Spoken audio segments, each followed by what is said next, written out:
आपण स्वतःना भरपूर ठिकाणी आनंदाला मुकत असतो. काही गोष्टी आपल्याला व्यवस्थित माहीत असतात, व्यवस्थित समजत असतात. लक्षात घ्या, भरपूर बाबी असतील, भरपूर गोष्टी असतील, त्या तुम्हाला स्वतःलाच समजतात, पण तुम्ही लक्षच घालत नाही. लक्ष घालण्याच्या काही गोष्टी असतील तर तुम्ही तिकडे जायला तयार होत नाहीत.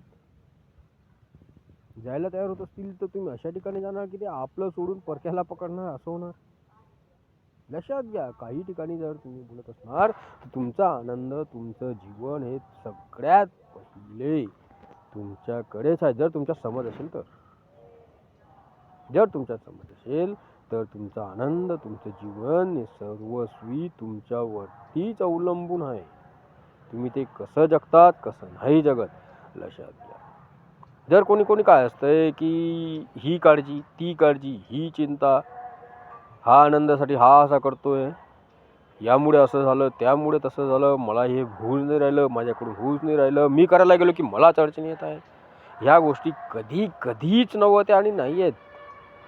आणि असतीलही तरी त्याचा मार्ग मात्र तुम्ही जो पद्धतीने शोधताय तो मात्र परक्याला मोठं करण्यासाठी शोधताय. स्वतःहून त्याचा आनंद तुम्हाला घेता येत नाही.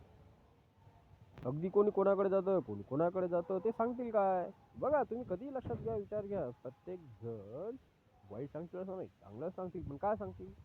तूच तुझा ब्रह्मरूप आहे, तू तुझ्यात पाहिलं पाहिजे, तू तुझ्यात डोकावलं पाहिजे. अरे या गोष्टी तुम्हाला माहितीच आहे ना हो. तुम्ही जाऊ नका ना.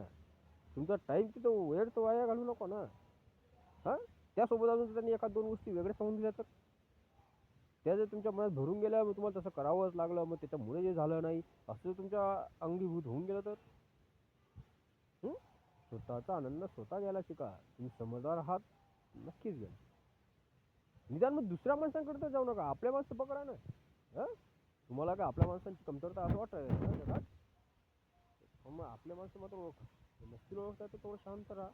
स्वतःच एक सोपं याच्यात सांगतो फक्त एकाच लाईनमध्ये, की जर तुम्ही आरसा बघत असणार आणि आरसा जर तुमचा चेहरा विद्रूप कुरूप दिसत असेल किंवा असा वेगळा दिसत असेल, तो ॲक्च्युली तुम्हाला माहिती आहे तुमचा चेहरा तसा नाही. तुमचा चेहरा याच्यापेक्षा नक्कीच नीटनेटका आहे. पण त्या आरशात जर तुम्हाला तो वेगळा दिसेल तर तुम्ही करणार का? लोकांना बोलवणार?